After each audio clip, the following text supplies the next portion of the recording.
এদিকে ভাই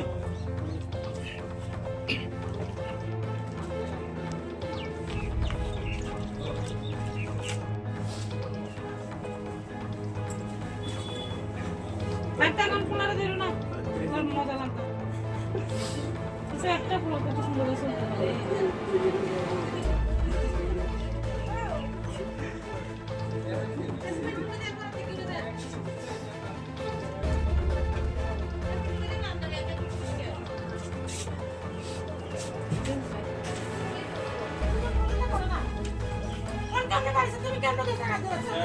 আরে ওইগো আপনি ফটো করেন বন্ধ করছে গ্রামের মানুষদের উনি নষ্ট করতেছে আর আমার না সন্তান নাই বাচ্চা সন্তান আছে না তুমি যে এত দিন কষ্ট করতে করতে গেছে না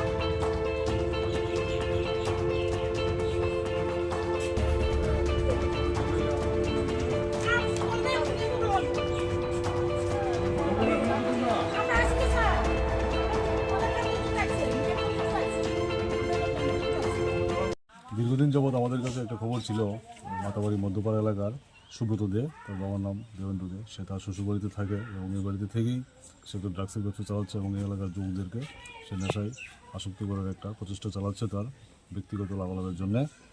তো সেই খবরের ভিত্তিতে আমরা আজকে তার এখানে রেড করার পর আমরা প্রায় মোটামুটি 50,000 টাকা ড্রাগস উদ্ধার করি, একটা পাউচ, সঙ্গে আর কিছু খালি শিশিও আছে।